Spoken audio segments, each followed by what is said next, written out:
ఇలా గోవిందుడు గోపకన్యలను అనుగ్రహించి బృందావనం దాటి దూరంలో గోవులను మేపుతుంటాడు.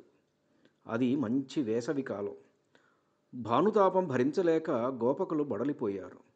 వృక్షాలను ఆశ్రయిస్తూ గొడుగుల వలె నీడలిస్తున్న ఆ చెట్లను చూసి శ్రీకృష్ణుడు, బలరాముడు, శ్రీరాముడు, దేవప్రస్థుడు, విశాలుడు, అర్జునుడు మొదలైన వారితో తక్కిన గోపబాలకులు ఈ విధంగా పలికారు: ఈ చెట్లను చూడండి, ఎవ్వరికీ కీడు చెయ్యవు. ఏ జోలీ లేకుండా ఏకాంతంగా ఉంటాయి. ఎండ, వాన, గాలి, మంచుల బారి నుండి ఆశ్రితులను కాపాడుతాయి. అర్ధిజనులకు తమ పట్టలు, గంధము, జిగురు, బూడిద, చివురుటాకులు, తేనె, వేళ్ళు, పూలు, నీడలు, పండ్లు ఇచ్చి మేలు చేస్తాయి. ఇలా పలుకుతూ చివురుటాకులు, పువ్వులు, కాయలు, పండ్లు వీటి బరువున వంగిన చెట్ల సందుల నడిమి బాటలో పశుల మందలను తోలుకొని గోపబాలకులు యమునా నదికి వెళ్ళారు. అక్కడ పెద్ద మడుగులలో నెమ్మదిగా పశువులను చల్లటి నీరు త్రాగించి ఆ సమీపంలో వాటిని మేపుతూ వారు ఆకలి వేస్తున్నదని కన్నయ్యకు విన్నవించుకున్నారు. బలరామ సహితుడైన శ్రీహరి తన భక్తురాండ్రగు బ్రాహ్మణపత్రులను అనుగ్రహింపదలచి ఆ యాదవ బాలకులతో ఇట్లా అన్నాడు: ఓ గోపబాలకులారా, ఈ వనంలో భూసురులున్నారు. వారు వేదవేత్తలు. స్వర్గానికి వెళ్ళటానికి ఆంగీరసమనే సత్రయాగం చేస్తున్నారు. మీరు వారి దగ్గరకు వెళ్ళండి. నా పేరు, మా అన్నగారి పేరు చెప్పి అనురాగపూర్వకంగా వారిని అర్థించండి. మీకు అన్నం పెడతారు. ఇలా శ్రీకృష్ణుడు చెప్పగా గొల్లపిల్లలు ఆ బ్రాహ్మణోత్తముల దగ్గరికి వెళ్ళి నమస్కరించారు. ఓ ధర్మవేత్తలారా, అర్ధిజనులకు అడిగినవి ఇచ్చే మహనీయులారా, బలరామకృష్ణులు పశువులను మేపుతూ బడలిపోయారు. మమ్ము పంపినారు. దయచేసి అన్నం పెట్టండి. మీ వంటి పెద్దలు ఆకలిగొన్న వారిని పిలిచి పెడతారు కదా. ఓ పుణ్యాత్ములారా, యజ్ఞదీక్ష వహించినది మొదలు పశు విససనం జరుగు వరకు సౌత్రామణి యాగము కంటే భిన్నమైన జన్నమందు యజమానుడు అన్నము భుజించినను దోషము కాదు, ఇతరులకు పెట్టినను పాపము రాదు. కనుక మాకు అన్నము పెట్టండి అని గోపాలురు పలుకగా యాగములు, వేదమంత్రములు, క్రియాతంత్రములు, హవిస్సులు,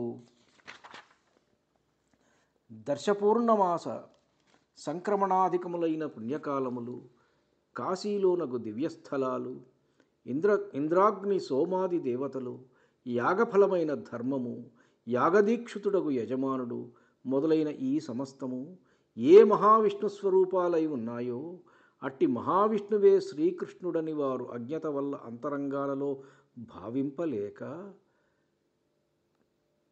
ఉండిపోయారు. కేవలం కృష్ణుడు గోపబాలకుడనే తలంచారు.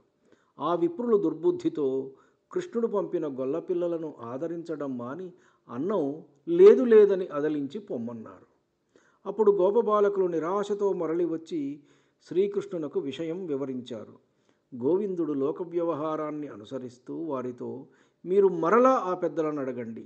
రామకృష్ణులు ఈ వనానికి ఏ తెంచారని వారి పత్నులకు చెప్పండి.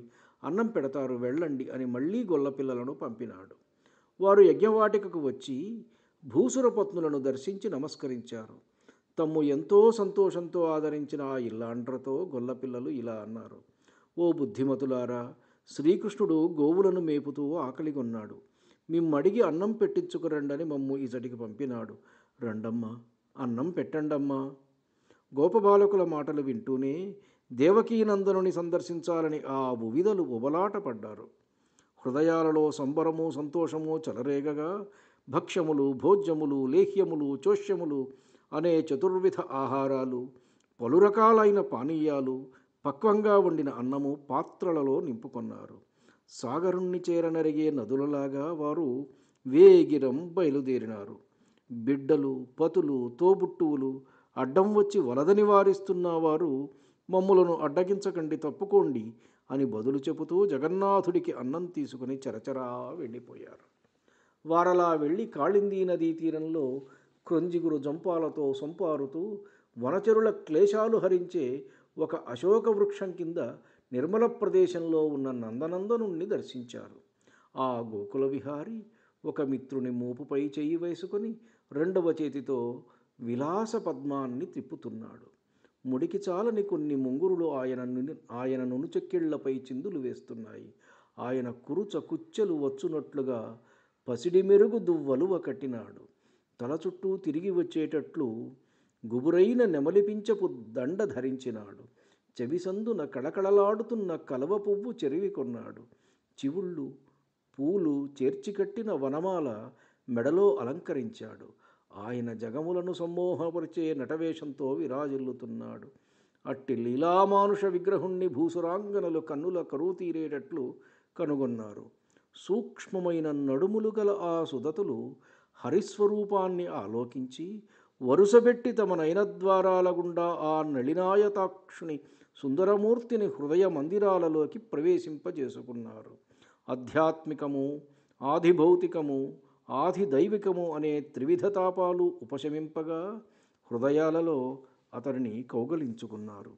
ఈ రీతిగా ద్విజాంగనలు అన్ని అపేక్షలు వదులుకొని తన్ను దర్శించే తహతహతో రావడం సర్వదర్శనుడైన పద్మపత్రనేత్రుడు గ్రహించి ఒక చిరునవ్వు నవ్వి అలాగే వారి వైపు చూస్తూ ఇలా అన్నాడు. ఓ మహాభాగలారా, ఇటు రండి. ఇండలో మీకు అందరకు కుశలమే కదా. మీకు మేము ఏమేమి చేయవలయునో చెప్పండి. ఎంతో ఉల్లాసంగా మా దర్శనానికి మీరు ఏగుదించినారు. ఫలాపేక్ష లేకయే మీరు వచ్చారని మాకు తెలుసు. విజ్ఞానులు మీ వలనే నా కడకు వచ్చి సేవలు వనర్చి సకలమూ పొందగలరు. గేస్తులైన మీ భర్తలు మీతో కూడి యజ్ఞం నిరాటంకంగా నెరవేర్చడానికి మీరిప్పుడే యాగవాటికకు వెళ్ళండి అని శ్రీకృష్ణుడు పలుకగా వారు ఇట్లన్నారు. లక్ష్మీ మనోహర, మాతో ఇట్టి పరుష వచనాలాడడం నీకు తగునా? మా ఎడ ఇది న్యాయమా? పతులు సుతులు భ్రాతలు పితలు మమ్ము వారిస్తున్నా తిరస్కరించి చనవుతో నీ చరణాల చెంతకు చేరినాము. మేమక్కడికి వెడితే వారు మరల మమ్ము గైకొంటారా? ఇక ఇండ్లకు ఏగుటకు మేము అంగీకరింపము. మమ్ము నీ దాసీజనంగా భావించి కాపాడు. తగునే మాధవ ఇటి వాడి పలుకుల్ ధర్మంబులే మాయడన్ మగలున్ బిడ్డలు సోదరుల్ జనకులున్ మమ్మున్ నివారింప మచ్చిగనీయంఘ్రులు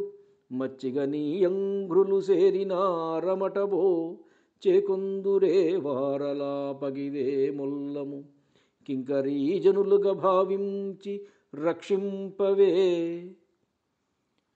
అని బ్రాహ్మణపత్నులు పలుకగా శ్రీకృష్ణుడు, ఓ ద్విజపత్నులారా, మీరు నాకడనున్నారని మీ చుట్టములు సోదరులు మగలు బిడ్డలు మిమ్ము కోపగించుకొనరు.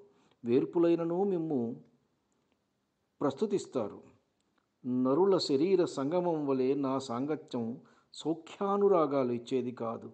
ఇది కేవలం ముక్తిదాయకం. నన్ను స్తుతించడం వల్ల, నన్ను దర్శించడం వల్ల, నా కథలు వినడం వల్ల, నన్ను ధ్యానించడం వల్ల మీరు కర్మానుబంధమైన కాయం విడిచి మనసు నాయందే లగ్నమునర్చి ఉచిత కాలంలో నన్ను పొందగలరు. నా మాటలు నమ్మండి అంటూ వాసుదేవుడు వారు తెచ్చిన ఆహారాలు ఆప్తమిత్రులతో కలిసి ఆరగించాడు. పరీక్షన్ మహారాజా,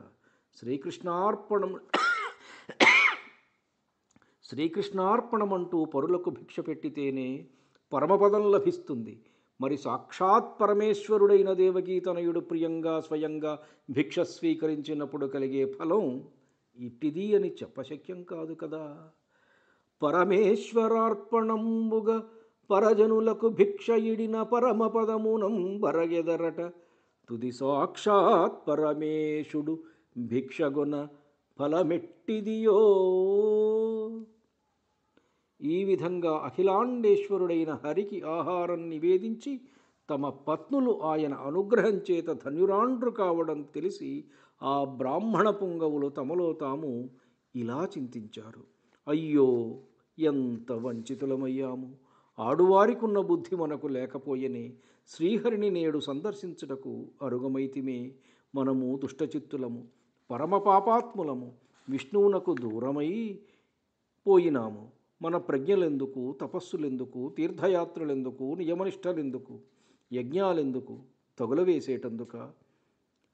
కటకట మోసపోయితిమి, కాంతలపాటియు బుద్ధి లేదు.